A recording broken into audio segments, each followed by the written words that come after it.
This is Your Morning Basket, where we help you bring truth, goodness, and beauty to your homeschool day. Hi, everyone, and welcome to episode 55 of the Your Morning Basket podcast. I'm Pam Barnhill, your host, and I am so happy that you are joining me here today. We have such a fabulous show on tap for you. I am interviewing the wonderful Andrew Peterson. He is a music artist. He is a children's author. He is so much more, and he's a homeschool dad. Our conversation covers everything from his work with the Rabbit Room, his participation at the Great Homeschool Conventions in 2019, and a little bit about creativity and something he calls the redeemed imagination. It's a fun conversation, and I think you're going to enjoy it right after this word from our sponsor. This episode of the Your Morning Basket podcast is brought to you by Maestro Classics. Would you like to bring classical music into your children's lives? You can add classical music to your morning time today with Maestro Classics. These award-winning CDs and MP3s feature storytellers Yadu and Jim Weiss, accompanied by the world-famous London Philharmonic Orchestra. Choose from a dozen titles, including Peter and the Wolf, The Nutcracker, and one of the Barnhill family favorites, The Story of Swan Lake. What makes Maestro Classic CDs so special is that each CD and MP3 contains a 24-page activity book with illustrations, puzzles, games, and fun facts for kids. You can download free curriculum guides that combine classical music with science, math, geography, and other subjects. All CD and MP3 sets include tracks which explain to your children how the music was made, who the composer was, the history and story behind the music, the instruments used by the orchestra, and most importantly, how to open your ears and really listen. Listening is a learned art, and Maestro Classics guarantees that these recordings will explain and develop listening skills in your children. Visit maestroclassics.com for free shipping on all CDs and MP3s. They start at just $9.98. As a Your Morning Basket listener, you can receive 17% off your order by using coupon code PAM at checkout. Go to www.maestroclassics.com.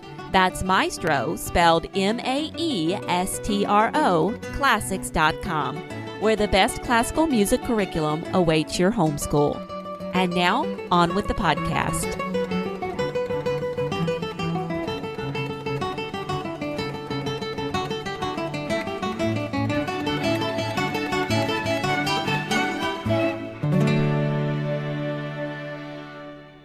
Andrew Peterson is a homeschool father of three who makes his home with his wife Jamie in a place they call The Warren just outside of Nashville. A songwriter with more than 10 albums to his credit, including his most recent Resurrection Letters, as well as the author of the Wingfeather Saga, a series of young adult fantasy adventure novels, Andrew is an artist who strives to use his creative gifts to tell of God's love and his kingdom. Andrew is also the proprietor of The Rabbit Room, a Christ-centered online community of artists, songwriters, and storytellers. Andrew, welcome to the program. Hey, thanks for having me. Well, we are so happy that you are here. Will you tell us just a little bit about your family to get us started? Sure. I like them a lot. My wife and I have been married for 23 years now. And we have three kids. Two of them are graduated. So for any homeschoolers listening, it is possible. It does happen one day. Our oldest is a sophomore in college. Our next one down just graduated last spring and is full steam ahead in the music world. He's on the road right now playing drums with a band. And then my daughter is a junior. And so, we're still busy and kind of in the thick of it, but we're seeing the light at the end of the tunnel. A very nice tunnel. It hasn't been a bad tunnel, but we are seeing empty nesters on the horizon. Yeah, you're getting ready to come out the other side. It's so nice to hear from people who have kind of been there, done that, and think, "Wow, okay, we can finish this race." Totally. I remember talking to Jamie about it, and she said that when she would go to homeschool conferences or whatever, she said that it was the thing she was most hungry for was not like the perfect curriculum. It was just older, moms who had been there before looking at her and saying, it's going to be okay. Don't freak out. Yeah. So yeah, if we can be that voice to other people, then we're happy to do so. Yeah, it's just amazing. I just wanted to like carry, because when a homeschool dad says we homeschool, it's kind of like, a lot of times it's like when a husband says we're pregnant, it's like, well, really, you're not pregnant, dude. Your wife is the pregnant one. And so Jamie has just like there have been a few times over the years when she'd be like, hey, you want to be the literature teacher, the Bible teacher this year? And I'd be like, oh yeah, that would be great. I can't wait. And I'll be gung ho for like 2 weeks. And then I just completely fall off the wagon. Like it doesn't work. But so she is the diligent one who has made it happen. And I'm so proud of her. Yeah. Yeah. And it's so funny to hear you say that, because homeschool moms struggle with that too. In about 2 weeks, sometimes we're just ready to throw in the towel. Oh man, I can't imagine. Yeah. So the way our family is set up, I'm the one who I'm on the road, a lot of weekends. I'm in and out a lot because of music and book stuff. And so, yeah, I'm sure there are homeschool dads out there who are the ones who take the helm too, So, but I know in our family, our kids would just be like still playing with Play-Doh if I was in charge. Love it. Well, let's talk a little bit about Great Homeschool Convention and what you're doing with them next year. This is exciting because I'm going to be at all 7. Are you going to be at all 7 next year? I think that I am. Like, I at least most of them. I can't remember because there's a few where there's like scheduling conflicts where I can only be there for part of it. But the Rabbit Room, which you mentioned earlier, the ministry that I'm a part of, we have a presence there. And so I get to kind of hang out with all the other authors that I'm grateful to be friends with and who I think are better than I am by a long shot. But I think I'm doing concerts too. Like, it's on down the road. I usually don't know details until it's upon me. But if it's like it was last year, I do a concert at night followed by a session the next day. And then I kind of sit in with the Rabbit Room track and talk about books and writing and all that kind of stuff with those guys. Oh, fun. Okay. So talk to me a little bit about the Rabbit Room. If we have some families who are listening to the podcast who aren't familiar, what exactly is it and how did it get started? Yeah, that's a great question. So the Rabbit Room was the name of the back room of the pub in Oxford where C.S. Lewis and J.R.R. Tolkien and their friends used to get together. And so my first time in Oxford, which, you kind of, if you're a C.S. Lewis fan at all, you kind of have to go and this legendary room where these guys used to share these stories together. And it's just as awesome as you would expect it to be. The funny thing about it is that once you get in the room, you realize that all of the people around you are also Americans. Because Americans geek out over C.S. Lewis more than Brits do usually. And so anyway, I remember being struck by the fact that Lewis and Tolkien and their friends got together, and that one of the things that bound them together was their faith, but also it was this love of storytelling. And it was this chance for them to not just talk about books that they like to read, but talk about what they were creating. And, as iron sharpens iron, like they were critiquing each other's work and talking about poetry. And this friendship ended up giving birth to these really powerful, lasting works of literature that I think carry the truth of the gospel in them. And so I got to thinking when I was there, I was so moved by the fact that it was friendship. You know what I mean? It was this kinship that these guys had with each other that then gave birth to better work, good work that, so many of us have been affected by. And so then I thought about our community back in Nashville, which is very different from Oxford, but it's like from a music standpoint, I think that Nashville could hold its own musically against Oxford any day. Yeah. But I realized that part of the reason that I was able to stick to it, stay in the game of trying to tell stories and write songs and do this book was because of the friendships that I had made here. It was people that were also on the same journey who cheered me on when I felt discouraged. And I've gotten to do the same thing for other people and encourage them that, no, this work that we're doing it really does matter. Like it changes people's hearts and people's hearts are vast and intricate and beautiful. And so it's good, important work that we're trying to do. And so anyway, the Rabbit Room was born out of that. It was like, let's try to emulate some of the things that those Oxford guys were doing by putting a flag in the ground and saying, we're going to really try to tell good stories. We're going to pay attention to the way the Lord uses art and music and story to like smuggle his truth into our hearts, And so the Rabbit Room grew over the last 10 years into this really beautiful ministry where we're in the process of renovating a house here in Nashville that will be kind of a meeting point, a gathering point for authors and songwriters. And we've published about 25 books, and a lot of those authors, we've become really good friends, but also those friendships have nourished the work that we're doing. And so, yes, this really fun community. We have a conference every year here in Nashville that is pretty special. A lot of spokes on the wheel, but that's the Rabbit Room. So when we go to the Homeschool convention, the Rabbit Room sets up a booth, and we kind of share all of the work that we're doing with people. And so I think one of the things that I'm proudest of when I walk into the Great Homeschool Convention exhibit hall and I see the Rabbit Room booth set up, I love that there's so much attention put into the quality of the visual art, the actual texture of the books, the pages feel. I love the fact that these are Christians who are writing books that I think you could find on the shelf at Barnes and Noble in the children's section, And so it's like, there's a school of thought that is fine. People who are like, we need to write stories that are explicitly Christian and, that are very obviously about the gospel. But then there's another kind of story that I think the Lord of the Rings or the Chronicles of Narnia would fall into this category, where kids don't have to be Christians. They could read it, but they could sense that there is some great beauty that is kind of hidden in the story. And those things are planting seeds for the gospel. And so that's not the only thing we do, but some of it is like that. And some of it is, books of poetry, prayers that are written.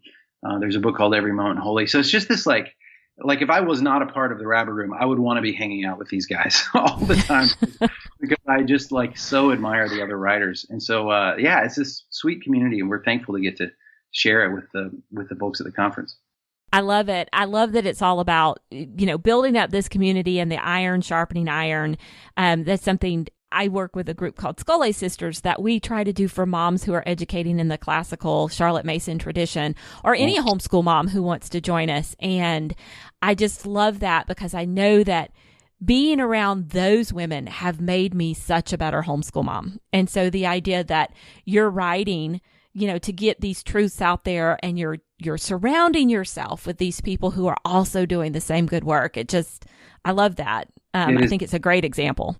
Yeah, I think the idea of there's this myth of the solitary author who sits in a corner and sips his coffee and never really interacts with other people. I just think that's bogus. Like the way the church works is that I don't know. I feel like God gave us each other, and there's something really special, kind of almost hard to articulate, that happens just when you're in the same vicinity.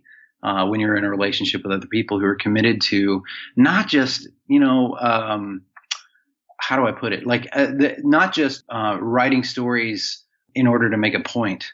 It's not just didactic stuff. It's like we believe that story has this great power, to do a lot more than just what would happen if you handed somebody a tract or said anything. It's like, no, there's actually, the kids are going out into the world and they're going to be encountering all kinds of stories in movies and comic books and the novels that they're going to be reading, all this kind of stuff. So why should Christians not be involved in the same thing?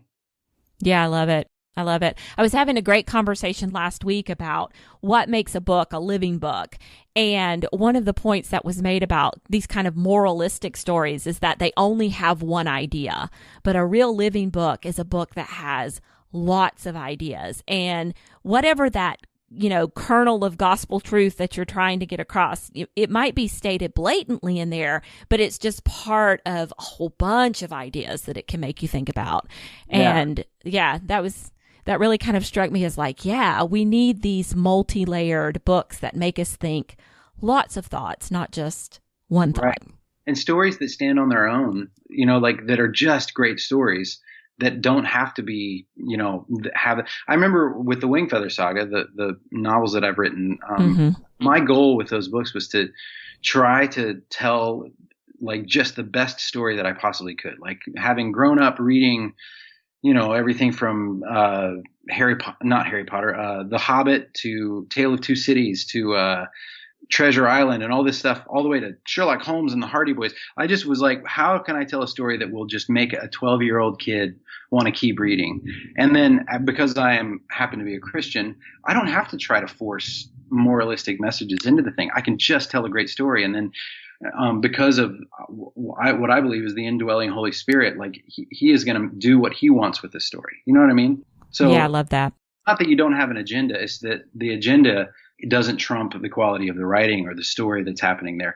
And so that way that it becomes something way more than what you think that it is. You know what I mean? Like the coolest emails I get from people or conversations with kids are when they tell me, this is what your book meant to me. And it's something that I didn't intend at all. But you hold loosely to your agenda or your whatever message you're trying to convey. Not that you don't have like a theme or you're not leaning on these things. You are leaning on these things, but you're allowing the story room to breathe and to become something that is greater than you can do on your own. Right. And because you're a Christian, you don't end up writing you end up writing a Christian story simply because you're Christian and that's who you are and that's how you live. And so you don't have to hammer it into every single little piece of it. It's going to kind of be there. I love that indwelling of the Holy Spirit reference. I think when I was a 12-year-old kid, if somebody gave me some book that I could sniff out the fact that the author was trying to like trick me or get a Sunday school type point across, I just wouldn't have been interested. Mm-mm. It would shut me down, which, brings us to the wonderful C.S. Lewis quote about how he said, that why was it so hard? He said something like, why was it so hard for me to feel the way I thought I ought to feel about certain doctrinal truths or scriptural truths? It was all associated with Sunday school and stained glass windows. So he said, what if I could recast that story in a way that would show people the true wonder and the glory of the story of the crucifixion and the resurrection, and do it in a way that would sneak past people's watchful dragons. And then so that was his goal with the Narnia books, was like, I'm just going to try to tell the story and make it as good of a story as I can. And that way it's allowing the truth to do what it will with the people who read it. So anyway, I think that's one way that the Rabbit Room philosophically stands out in those situations. And it's not like nobody else is doing that, but I'm really excited about the fact that that's the way the authors tend to think. Yeah, and they're such good books too. So that's what makes them fun. Thank you. Well, we've touched on this so much already, but especially with the literary side of it. But can you talk a little bit about how you see the role of the arts in the work of the kingdom and in living out the gospel? And maybe, since we've talked about it on the literary side already, maybe touch a little bit on the music side. Sure, it's a good question. I just have a book coming out next year called Adorning the Dark. That's the working title. It may not end up being called that, but it's thoughts on community and creativity and the mystery of making. And it's just a sort of a meditation or a memoir about the creative process and what it's like to be a Christian who's trying to serve in this way. And just as a way of encouraging other people out there who are trying to find their way through the same, dark forest of creativity. And so anyway, I think I'm always mystified, to be honest with you, when people are not sure about how the gospel and the arts work together, because the gospel is like at its root a work of art. Like there's a sense, at least, in which God is a storyteller. Like it was a light bulb went on for me when I was in Bible college in this Old Testament survey class that I was taking, when I realized that the Old Testament was just as much about Jesus as the New Testament was, that he was the central character in this thing. And I began to realize that one of the best ways to understand the whole Bible was to understand it as a story that God is telling, with all of history. And for that matter, I think all of creation is a story that God is telling. And I think that it's kind of feels crazy to me that we don't take fiction seriously, for example. Like I've talked to people at the Homeschool convention before who were like, why should I read fiction? Well, it's like, well, Jesus told stories. Like Jesus, in a sense, wrote fiction in the parables. Like story is a way of understanding what is true that you can't understand in any other way. And one of my favorite quotes, I don't know who said it, but is, if you want someone to know the truth, tell them. If you want someone to love the truth, tell them a story. And so I believe that's what Jesus was doing with the parables. I think that's why the gospel itself is a story of redemption. It's like our own lives maybe best understood as stories.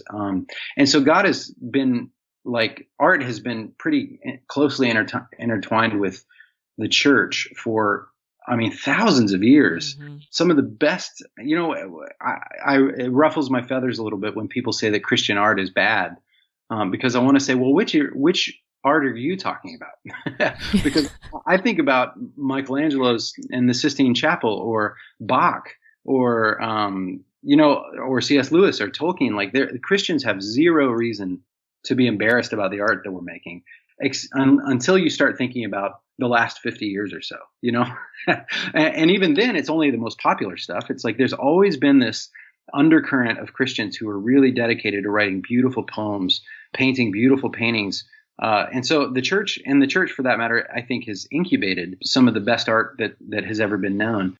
And so just as a tiny example, I don't know if you've ever watched American Idol, but like maybe 8 years ago, there was a season that my wife and I got addicted to, and we watched it. And I was so struck by how many of the really great singers on American Idol, when they would ask, how did you learn to sing? They would say, oh, I learned to sing in church, mm-hmm. sing in choir or whatever. So it's like the church is already doing this work. So I think that maybe there's been a slow broadening over the last several years of the church's understanding of what exactly that means. It's like, how can we, there needs to be a seat at the table for accountants in the church, and for architects in the church, but also for kids who like to read sci-fi fantasy novels.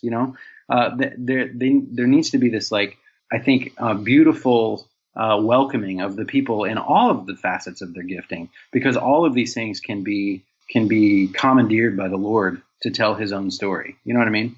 And so anyway, so from a musical standpoint, years ago, when I first got into it, I didn't like Christian music. I thought it was all cheesy, and I was into hair metal, which is ironic because hair metal is like the cheesiest thing in the world. But I didn't see any real way forward as an artist. I was like, well, I mean, either I'm a Christian, either I'm in the ministry, which means that I need to be a missionary or a pastor.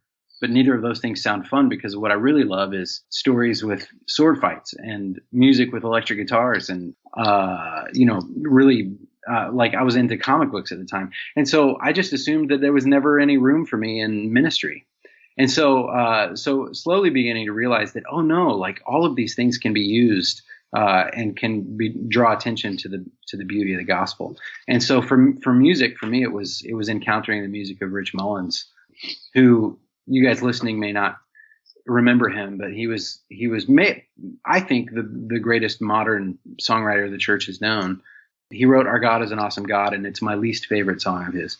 But he was wonderful, and when I heard his music, and I realized, oh, you can be poetic, and you can be literate, and you can not have to be perfectly slick. Like, his voice was kind of raspy and imperfect. And I was like, oh, so there's a way to use my gifts in like this, and it can still minister to people. So I don't know. I just think that there's a beautiful relationship between gospel and art. And to be honest, I think the church sees it. Like, I don't run into a lot of people these days who contest that anymore. I love it. Okay, so you've touched on something that I wanted to ask you about today, and this is, something for the homeschool parents out there. We often get hung up on thinking about all of the books that our kids should be reading, or audiobooks that they should be listening to, the classics or the great books. Yet you've admitted here that, you kind of had an obsession with pulp fantasy books or comic books, or, you even mentioned Harry Potter earlier. And though I'm going to call you on that, you're a little too old to have read him as a child. Yeah, I read him as a child, but I loved him as a grown-up. Oh, yeah, me too. So, what do you think kids should read or have read to them? Can we sometimes find truth, beauty, and goodness in these unexpected places? Man, I totally think so. Well, for starters, I mean, reading the Wingfeather Saga, obviously. I mean, that's just, yeah. I have to start. I actually did when some of my most precious memories as a dad were the nights when we were all into a book together. We read Watership Down together and all the Narnia books together, and I read them, the Wingfeather Saga, while I was writing them. And just as an aside, I'm joking about the Wingfeather Saga, but not really. But I wrote the chapters. All the chapters in the Wingfeather Saga are super short. They're like 3 pages long. because as a family, when we were reading The Lord of the Rings, my goodness, I would look out, the feeling, it's like it's 10:30 at night and your kids are sleepy, but you've got to get through a chapter and you realize there are 60 pages left, So I just was like, I'm going to make it as easy on parents as possible. I love it. Are super short, but I would say, obviously, like as much as possible, read all together. And to me, that the most important thing about that is not necessarily the books that you're reading. It's the fact that your family is together and that you're experiencing a story. Some of our most precious times as a family were when, we would always pray before bed. And so the kids would, we're homeschoolers, so our kids would go to bed late. And they would all come into the living room together and we'd say, all right, let's pray. And we would pray. And they didn't want to go to bed. So we would just kind of sit there and talk for another 90 minutes, And it was wonderful. It's like some of our best conversations were had in the context of sitting around and reading a book late at night when the kids don't want to go to bed yet. And so what we were reading is almost secondary to something else that's happening in that moment, But the other part is that it just shows your children that books are valuable.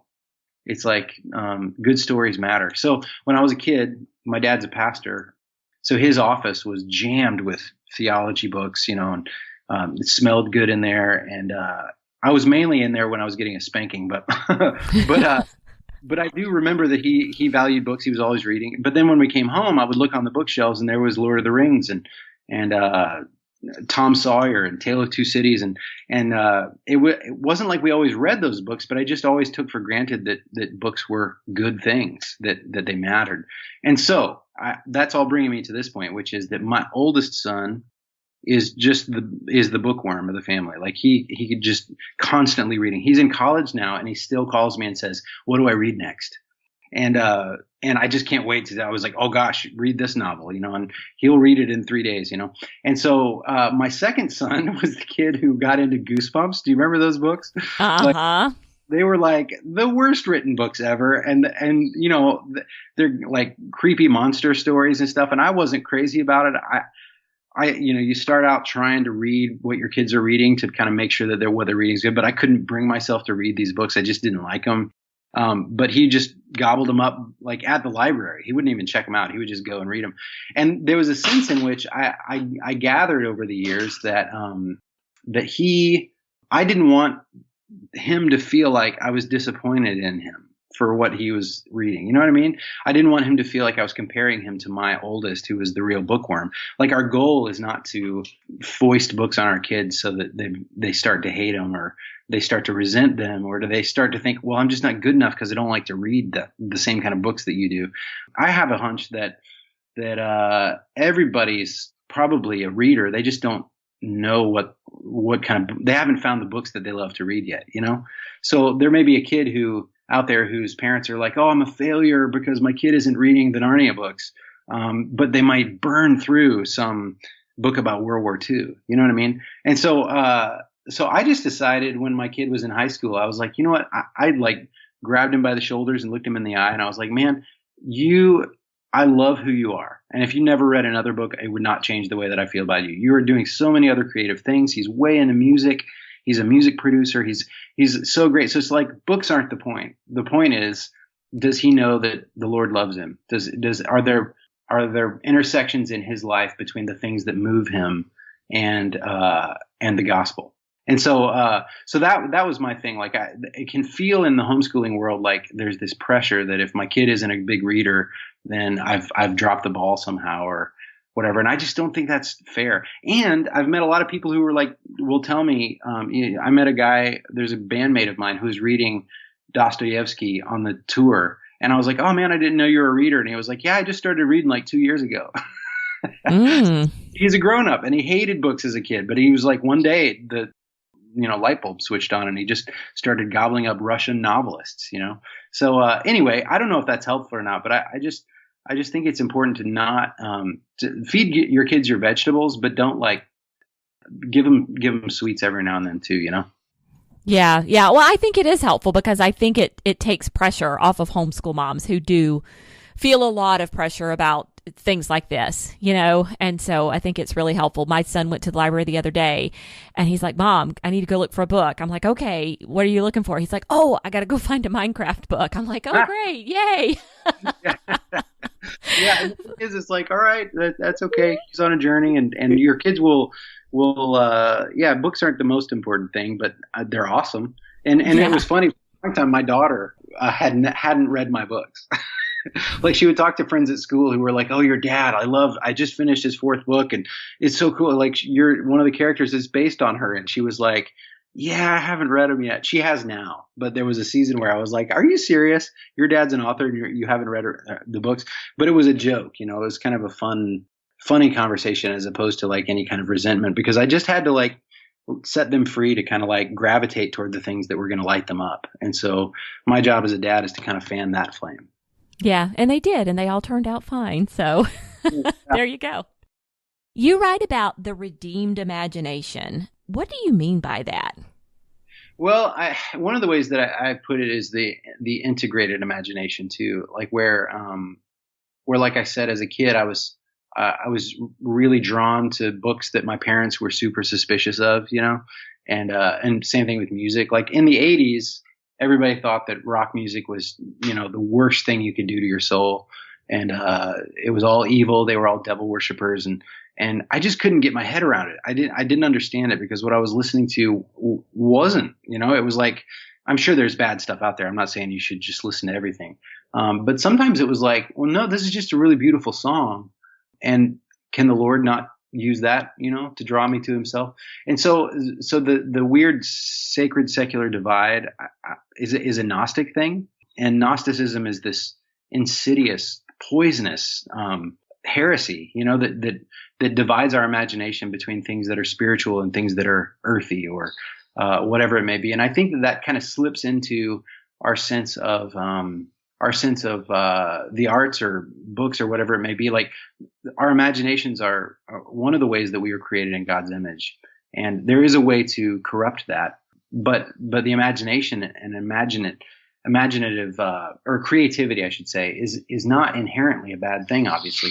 So anyway, it was just like realizing there's a poem by Gerard Manley Hopkins called God's Grandeur, and it's one of the most beautiful poems that I think's in the English language. And he was a British Irish priest in the 1800s. And but it starts off, the world is charged with the grandeur of God. And he goes on to just describe how the world is just oozing with God's presence and the beauty of God. And I'm not a Catholic, but that's a very Catholic way of looking at the world, that the world is a sacrament, that it's kind of one of the things that in the liturgy that is heaven and earth are full of your glory.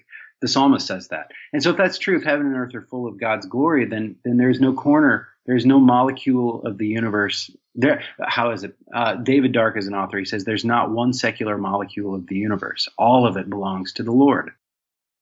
And so kind of like reintegrating my imagination, realizing that you can rather than living this sequestered, fearful life where everything is a potential corrupter, maybe we live lives of boldness and courage, and we say, even in the darkest corner, God's truth can shine, And so with wisdom, obviously, like, hopefully that's clear that I'm not suggesting that we just, gobble up whatever without any wisdom. But one of the ways that I like to think about it is that there's the movie Oh Brother Where Art Thou, the Coen brothers movie with George Clooney in it. And my friend Ron Block is a banjo player, and he's in the movie. He's in the background. So there's this big scene where George Clooney is singing, "I'm a man of constant sorrow." And if you pause the TV at the right moment, you can see my friend Ron in the background with this big goofy, outfit on, and he's playing the banjo. And so if I'm like at somebody's house and that movie's on, I'll say, "Oh, wait, my friend's in this movie," and we'll sit and watch it until he shows up. And I think that's kind of a picture of the way that a healthy way to look at the arts is.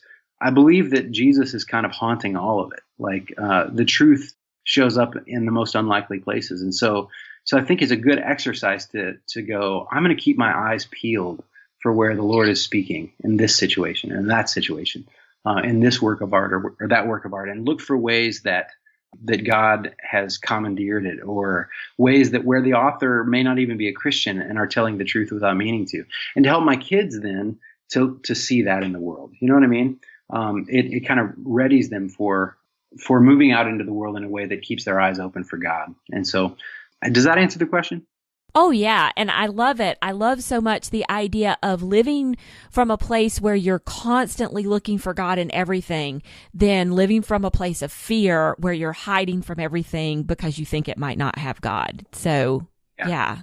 So, I love that. And again, that's the kind of thing I always have to be super careful depending on my audience, because I'm not at all saying go watch The Exorcist, I'm saying don't be afraid. If you're a Christian, then you have the Holy Spirit in you. You have this discernment, you have your community, and within those confines, you can experience some really beautiful work and learn some things about who God is from unlikely places. And I think, Harry Potter is a great example of a place where I think the church kind of dropped the ball, that American Christians in particular just got in such a fury about those books when J.K. Rowling is Anglican, and that can mean a lot of different things, but she was explicitly telling a Christian story.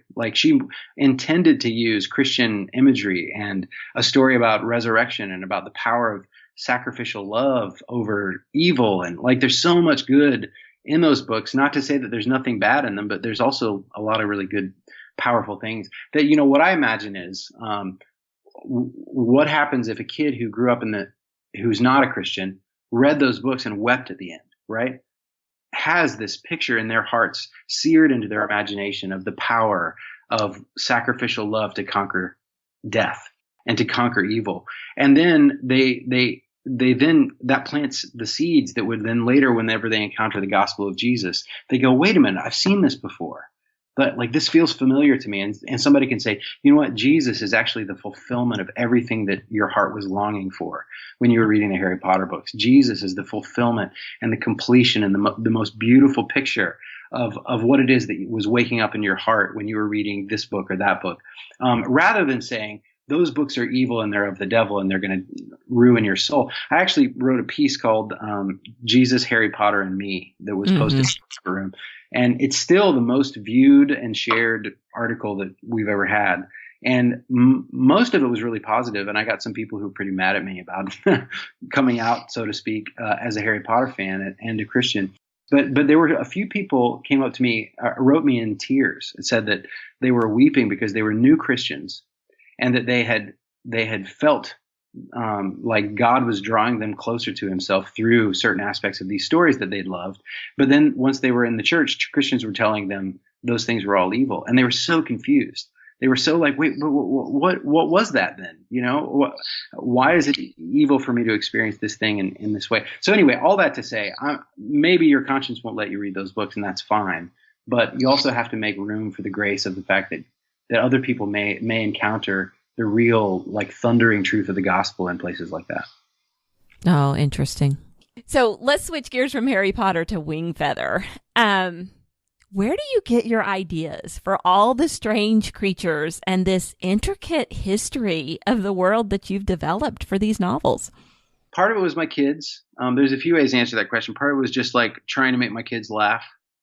One of the things that I'm so drawn to in the Star Wars universe or the Lord of the Rings is just the fact that you feel like you're in this world that you don't want to leave, and the book is over or the movie's over. And then part of it, and this is an idea that I got from Nate Wilson, this other author who wrote the 100 Cupboard series and a bunch of other great books. But he talks about how if you want to know how to write a good story, pay attention to the great storyteller. If you're familiar with your Bible, then if God uses something as a literary device, then it's like him giving you a thumbs up to say, yes, go and do likewise. This is a good way to tell a story. And so when I was trying to build the world of the Wingfeather saga, I kept running into walls story-wise. I'd write a few chapters and then I'd hit something and I realized I didn't know how to answer certain questions. For example, Janner Igby in the very beginning of the first book, he goes to the annual Dragon Day festival in his little town, and he's going to buy a sugarberry bun from a merchant. And I realized that I didn't know what kind of money he used.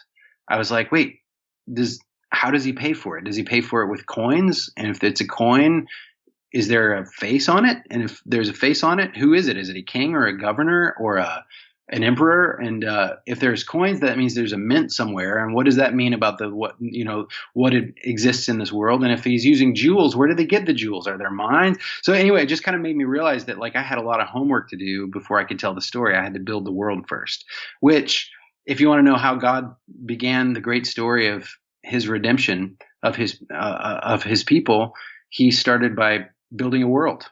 He said, "Let there be light," and he drew a map, so to speak, and he populated that world with all manner of crazy creatures and beauties and landscapes, and so I was like, okay, so that's where you start. If you're writing fantasy, then you say, "Let there be light," and you draw a map and you decide where the mountains are going to go, and then you fill the woods with creatures, and so that's kind of where that came from. It was just like letting my imagination run wild, almost literally, and trying to emulate my creator by saying, before I can tell a story, I've got to build the world that the story is going to happen in. Oh, I love it. I love it. So yeah, and it sounds like you probably had a lot of fun with that whole process. Oh man, I loved it so much. My kids would email me funny words that I put in a Word document. So if I ever needed a name for an animal or a monster, I could just like refer to this list of funny names that my kids had come up with. It was a blast. Oh, good. Okay, so here's a question I have for you. Does your background as a songwriter influence your work as a writer of novels? Yes, in a way that might surprise you. I think at its core, like the creative process is very similar between all the different disciplines. Like a painter and a novelist and a songwriter, we all start with the spirit hovering over the waters of the deep. There's nothing there. There's a blank piece of paper or a blank canvas or my guitar and the same chords that I feel like I've always played, and I just can't think of anything new or good.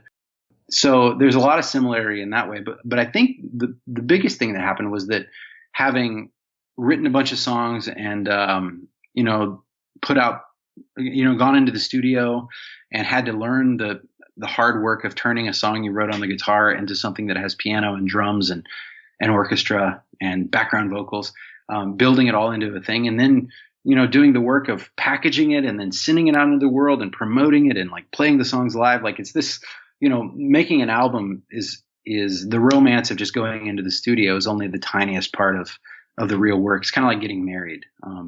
The honeymoon is only the smallest part of it. And so when I sat down to write my first book, I had I had learned the discipline of art. You know what I mean?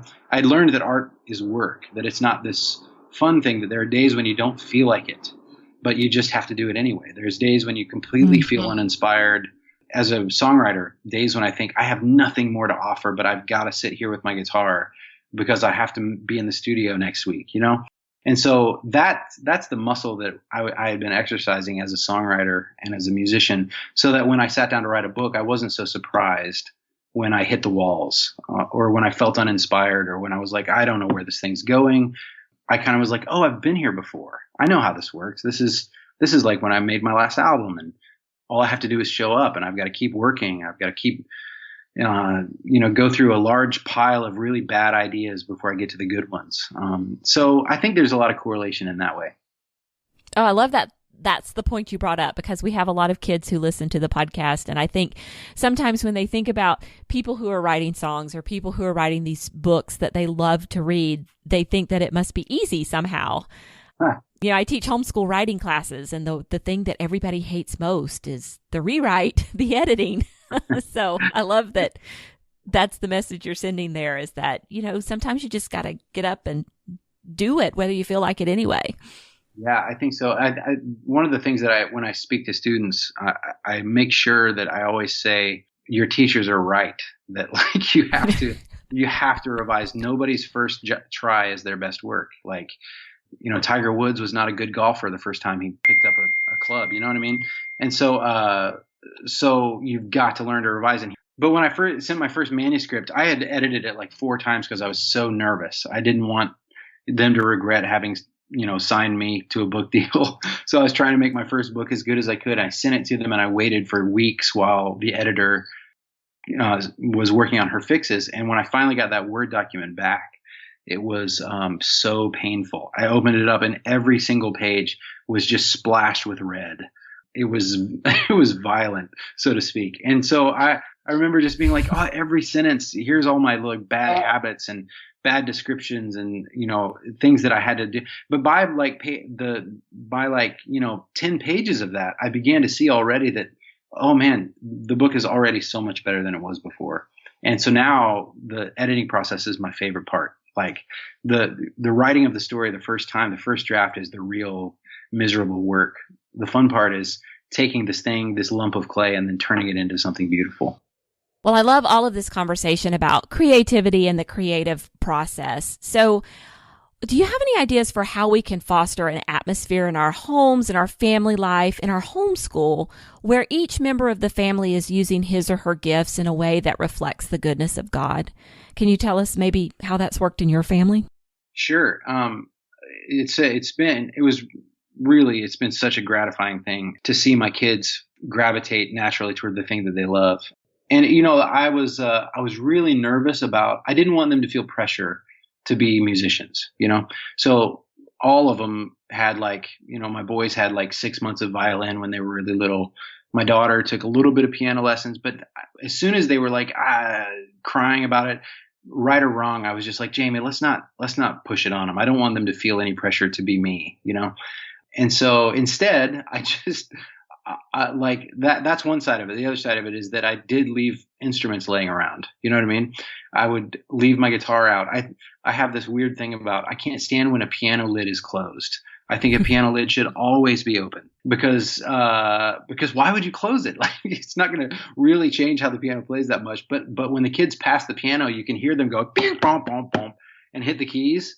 And a lot of times you'll hear them stop and turn around and go back to the piano and kind of start to goof around on it, And so we kind of left a lot of stuff out. If my kid started to doodle, I would suddenly a sketch pad would appear in his bedroom and some paintbrushes. And I would just kind of let them create an environment where the arts were valued or whatever they were into was valued. And if they found it, then I would just try to fan that flame. And it worked is the crazy thing. Now all 3 of my kids are, my daughter's a songwriter and she's put out her first record last year. And, it's called Tell Me Again. Her name's Sky Peterson. So if you guys out there listening want to hear a 15-year-old girl's music, it's just lovely. And my other son ended up going into music production. My oldest son is an animation student. He's studying with a former Disney guy right now.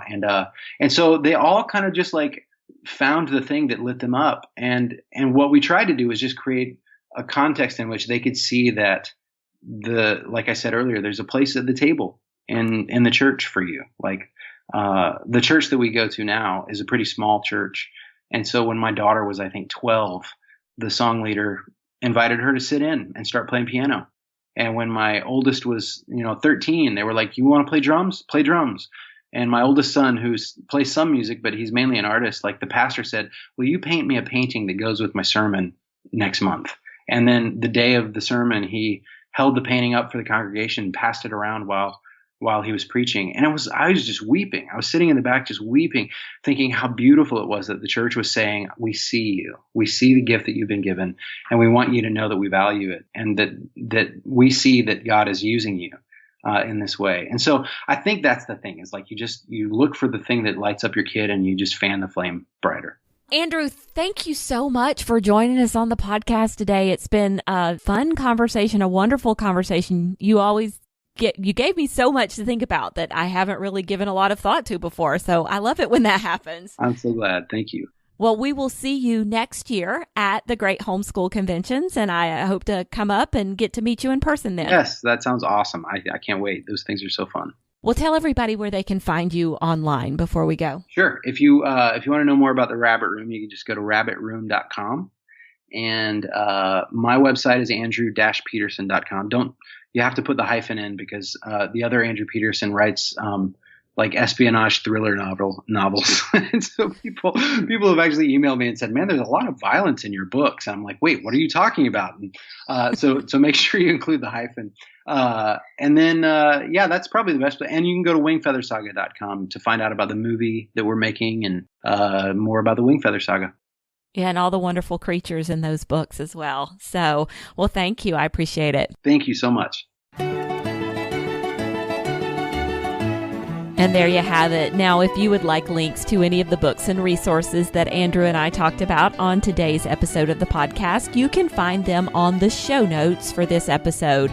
Those are at pambarnhill.com/YMB55. We have links to the Rabbit Room, to Andrew's own site. You can find out more information about the Wingfeather Saga there, and also to the Great Homeschool Conventions, where you can see both Andrew and myself in 2019. We would love to see you there. Tickets are on sale now. We'll be back in a couple of weeks with another great Your Morning Basket interview. Until then, keep seeking truth, goodness, and beauty in your homeschool day.